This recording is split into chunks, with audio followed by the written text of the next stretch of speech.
Thank you. My name is Anna. Glad to see so many people here. We're going to talk about the case studies in Sri Lanka and Uganda.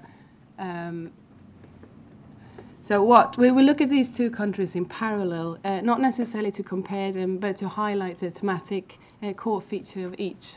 And what we were talking about is the progress that's been achieved, some of the driving factors driving this process, some of the remaining challenges, and then later on in the discussion we can also talk of some of the key lessons learned from these two case studies. So if we move on, the progress has been achieved since 1990. But basically what we need to remember is that these two are two very different countries with different backgrounds and a very different setting in the early 90s when our research takes place. Sri Lanka, quite well off by independence. By the late 80s, Sri Lanka's experienced quite severe challenges, for example, most notably the civil war breaking out in 1983, which has caused an economic slowdown, and at this point unemployment is up by 20%. Uganda, on the other hand, has had a very disruptive post-independence period, particularly during the rule of Idi Amin. By the time the current President Museveni enters into power, the economy is in dismay, and there's an urgent need for substantial policy reforms. Looking at Sri Lanka then first, we see a clear transformation, both in terms of sectoral contributions to the economic growth, but also in terms of employment. Labour movement goes from the perhaps less productive agricultural sector into more productive services and industry. This in part explains the doubling of the national labour productivity, increasing from $600 in output per worker to $12,000 in the period 1992 to 2012. We also see a clear increase in employment creation and access, more so for women, but as they start at a higher unemployment level, female unemployment still exceeds male unemployment by 2012. Lastly, we see related improvements in the quality of employment, in particular in real wage increases. I then have two graphs here to further highlight what I just said. The first graph, where you can see how the average annual employment growth at 3.3% has followed the overall economic growth, this one over there, in Sri Lanka. The second graph of labour productivity shows how Sri Lanka is one of the top performers in the region, second only to Thailand, which you can see there. Moving over to Uganda. In Uganda, we see a perhaps earlier stage of a structural transformation. The impressive growth that the country has experienced over the last 2 decades or so has been followed by a shift in sectoral contributions to GDP, and we are perhaps beginning to see a similar trend in terms of employment movements, although this trend is less clear than in Sri Lanka. However, just as Sri Lanka, Uganda has managed to double its labour productivity, but the increase is at a much lower rate, starting from $1,500 to $3,000, so half of that of the initial point of Sri Lanka. It's also below the average of sub-Saharan African countries, as well as low income. But despite this, we see a clear catching up trend, with the regional performers, in particular the top performer, Kenya. The second point here, agriculture and livelihood diversification, I will show you a graph that might make that a bit more clear. And these two factors then has contributed to rising incomes, with an 8% increase in real wages over the 2000s. Wage employment, being very important for Uganda that has such a high share of informal workers, has also increased with 10%, while private non-agriculture incomes has increased with 12%, actually making that the fastest growth rate in Africa, second only to Ghana. These factors have then contributed to the quite steep reduction of working poor. If we move over to the graphs here, you see here the livelihood portfolio of rural incomes. As we see here, rural activities have gone quite major changes over the last decade. Family farming has decreased, and we see a growth in a more diverse forms of economic activities.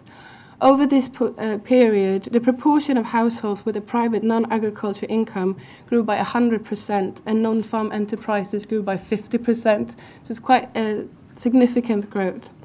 The second graph showed the decline of working poor, which almost halved in the 2000s, from somewhere around 36% down to 19%, and there are clear indications that this reduction will continue. Moving over to some of the factors driving employment progress. So I'm going to be talking about stimulating labour demand, and then Laura will take over and talk about factors transforming the labour force. And as you can see, I've divided this into 4 kind of clusters, perhaps. First, macroeconomic stability and liberalisation. Importance of the policy reforms launched in the early 90s, both in Sri Lanka, but more so in particular in Uganda, has had quite a huge impact on the economy at large. The one in Uganda is quoted as one of the most ambitious economic liberalisation programs and has contributed to the impressive economic growth and secondly to employment. However, we must of course remember that these are highly political issues and there will always be winners and losers in these processes. The reform in Sri Lanka is also in order to address the late 80s crisis. However, the state of Sri Lanka being guided by a strong hybrid policy approach that combines the market economy with large state interventions. Even after this reform, the state has maintained a strong role throughout this privatization progress, and we still see today that the strongest employment growth is still within the public sector. If we then look at investment promotion, the second little cluster there, the Board of Investment and the Uganda Investment Authority were created to promote and facilitate investments through, for example, offering tax exemptions or duty-free imports, access to infrastructure and streamlined administration, etc. They are also a one-stop shop where domestic and foreign investments can negotiate and clear their deals directly with these entities. They have been involved in the development of the economic processing zones in Sri Lanka and industrial parks in Uganda. The industrial part is at a much earlier stage with a slower progress and it's difficult to say anything about the outcomes. But the economic processing zones in Sri Lanka have had a massive importance for the Sri Lankan economy, attracting mainly foreign investors into the garment industry. This industry today represents a very large share of the economy and employs close to 500,000 workers. Investments in Uganda basically grew from mid-90s and since 2000 has developed into include also the service sector. The service sector has been a very important sector for the economic transformation in Uganda, but also for employment, as 92% of the new jobs created by the late 2000s was in the service sector. Export promotion then. Despite this importance of services in Uganda, exports of services remains rather limited. Instead, we see a clear growth in the production and export of non-traditional tradable goods. One important factor of this was the coffee liberalisation reform of 1991. Prior to this, all coffee was produced and exported under a monopoly. Excuse me. I have a bit of a cold, so I hope you can still hear me. It was produced and exported under a monopoly, and despite coffee representing 80 to almost 90% of all exports, farmers made limited profits as prices were kept artificially low. However, this reform led to the private sector becoming the main trader of coffee in the 90s. This then perhaps supported or spurred an evolution into a more diversified agriculture export, which in turn might then explain some of the agriculture and livelihood diversification progress mentioned earlier. As farmers could export higher value goods, their incomes increases, and that then frees up time and capacity and resources to engage in non-farm side activities. This has also been a very important factor in employment creation, as 38% of all new jobs in the 2000s were created by small enterprises engaged in tradable goods. How am I with time? We good still? Good. Then if we look at exports in Sri Lanka, again, this is the garment industry that really stands out. And complementary to promoting further investment and exports of textiles and garments, the BOI and the government has launched 2 incentives packages, one in the 90s, one in the 2000s. These incentives packages were given to firms willing to move their economic activities into more rural areas, thus benefiting a larger share of the population and helping reduce poverty and underemployment in more remote areas. This has also had a very important impact, as approximately 2/3 of all new jobs created in the last 2 decades has been in the export manufacturing sector. Then very quickly, private sector development. Moses Ogwell will be on phone later on, and he can talk more of this as he's a representative from the private sector in Uganda. But the role of the private sector has increased significantly. It's considered the engine of growth in Sri Lanka, and it's in Uganda, excuse me, and it's extensively involved in dialogues with government. As Laura will be talking of entrepreneurship programs, which obviously links up with this, I now hand over to her. Thank you. Sorry.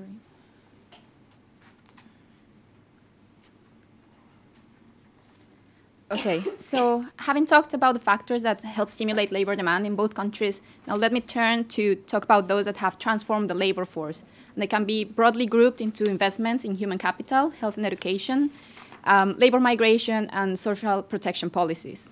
And let me start with education. In Sri Lanka, there's a long history of prioritizing investments in education, which have resulted in impressive educational outcomes. However, whilst the Sri Lanka government has traditionally placed emphasis on formal education, the high youth unemployment that was there in the 1970s and the 80s, as long as the social and ethnic tensions and youth unrest in those periods, provided impetus for a more vocationalized education system. Moreover, the changes in the economic landscape, especially alongside the increase in export-led activities in the garment sector, also raised the concerns about the workforce being prepared and having the necessary skills to engage in these new sectors. So the growing TVET sector then helped with some of those economic transitions in Sri Lanka. In Uganda, universal primary and universal secondary education were also integral parts of the poverty reduction policies of the country in the 90s and 2000s. And in fact, education helped to support the productivity increases and is linked with higher incomes, both in the formal sector, but more importantly, also in the informal economy.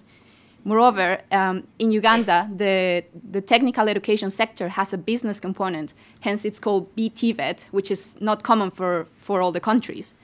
And the recent shift towards strengthening this BTVET sector was an attempt to provide better access to the labor market for young people in Uganda.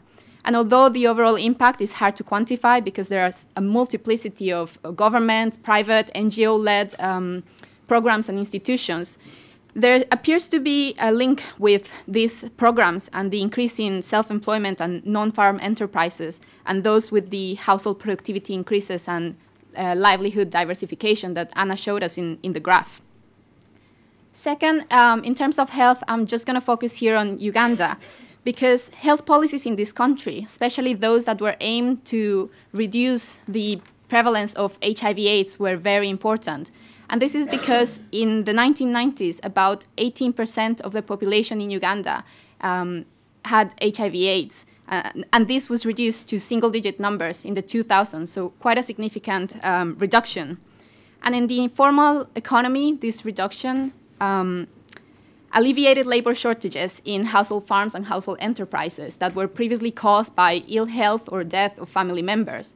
Similarly, in the formal economy, the reduction in HIV/AIDS was translated into reduced absenteeism, deaths, of course, of workers, retirement benefits, medical care, and other associated costs of training and replacing workers all the time. Moreover, the impacts of these policies also translated into higher aggregate demand in the country. It is estimated that in the absence of HIV/AIDS policies, the Ugandan economy could have been about 14% smaller by 2025, so it's quite significant. In terms of labor migration, I'll just talk about Sri Lanka here because outward labor migration was quite important in this country, and although it's not exactly a policy, it's a factor that transformed the labor force in this country quite significantly. And labor migration jumped, and it's about a quarter of the labor force now in Sri Lanka. Migrants are mainly low-skilled female workers going to the Middle East to work in domestic occupations. And whilst I have to say that these occupations are not the most highly paid, these women can expect to earn much more migrating than they could staying in the country. Moreover, a lot of these women were previously out of the labor force or unemployed, so not even earning anything when they were in the country. And this, we can see the impact of labor migration in the increase of private remittances, which have gone to more or less $6 billion in recent times. Finally, let me just say very briefly something about social protection, because active labor market policies and social protection in both countries have not actually been that widely used. There are many programs, but the widespread economic impact of this is perhaps a bit limited.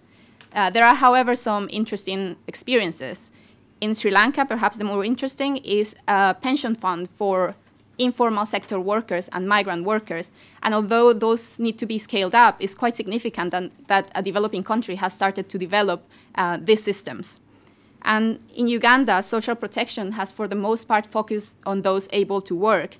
And the idea behind the programs in this country is that there needs to be an enabling environment for poor people that could work to escape poverty by themselves. And as I said, the programs have been quite limited and have only covered certain parts of the country, particularly the north region of the country.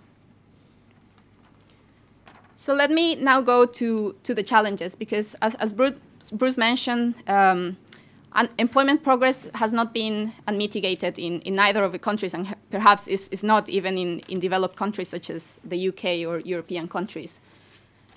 So in Uganda and Sri Lanka, the first common challenge is to provide equitable access to employment opportunities for all segments of the population.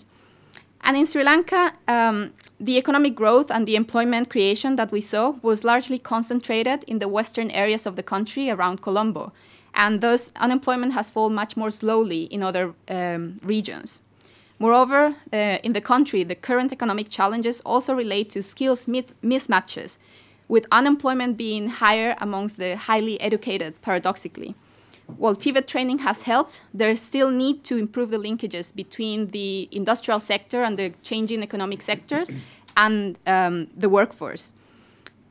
Also, whilst the youth unemployment relates a little bit in this country to a phenomena that's being called the queuing phenomena, by which young people prefer to, young, highly educated people prefer to wait for a public sector job that is perceived to be better and more secure. This nonetheless highlights the importance of improving quality of employment for all people and in all sectors in the country. In Uganda, the equitable challenge, the equitable access challenge relates to the demographic pressures that highlight the need to provide quality employment for young people. And we're talking about a country with one of the youngest and fastest growing populations in the world. Many Ugandans enter the labor market each year. As we saw in the video, the labor force has almost doubled and is now about 14.5 million people. And although employment has occurred, employment growth has happened, it has barely kept up with this high population growth rate. So this is very important. Unemployment rates in Uganda appear to be very low, but these rates may disguise underemployment and the scarcity of formal job opportunities, especially for young people. So this is a challenge that needs to be thought of. Of the new entrants to the labor market, according to the latest household survey in the country, up to 3/4 are employed in the informal sector by themselves or working with their families. The second challenge that is related to this is that to improve economic employment opportunities, there is a need to continue to raise productivity. And whilst productivity increases in both countries were part of the progress story that we described, they need to keep rising. In Sri Lanka, the country needs to remain globally competitive in the sectors it has chosen to promote employment in, as well as in new and more productive sectors.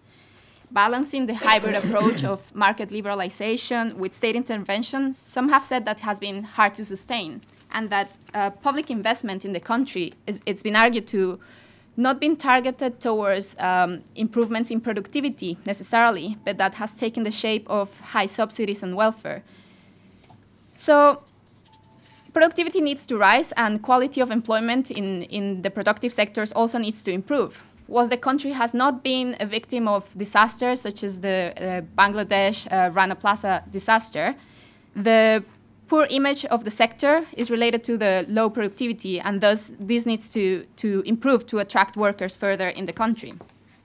In Uganda, the productivity challenge is quite different because the country remains largely agricultural. We saw that it employs up to 3/4 of the labor force, but the production of the agricultural sector is only about 1/4 of GDP. Thus, although we've seen changes of activities at the household level in Uganda, the country needs to step up these changes so that the country keeps going on the process of structural transformation. And productivity increases in all sectors, including in agriculture, is needed for these changes to continue happening. And although it's exciting that there are new employment opportunities emerging in the country in sectors such as construction, trade, tourism, commerce, even in the oil and gas sector, the country needs to think about how to materialize these opportunities for a large segment of the population. And this is not necessarily going to be an easy task. Finally, to end here, there needs to be an explicit concern, if you want, about bringing employment at the center of policy debates. And in both countries, we saw that employment has been more like a byproduct of other type of policies focused around growth, around stabilization, around investment, around education. But there needs to be a more explicit attention to employment, if you wish. There are in both countries recent policy documents that try to do this, but it's perhaps a little bit soon to tell, and we need to see if this actually translates into policy changes in both countries. I'll leave it here. I'll leave the lessons perhaps for the discussion and the Q&A. I would also like to thank our co-authors, both in Uganda and Sri Lanka. I hope they're watching, and thank you very much. If you have any questions, we'll be happy to take them. Thank you.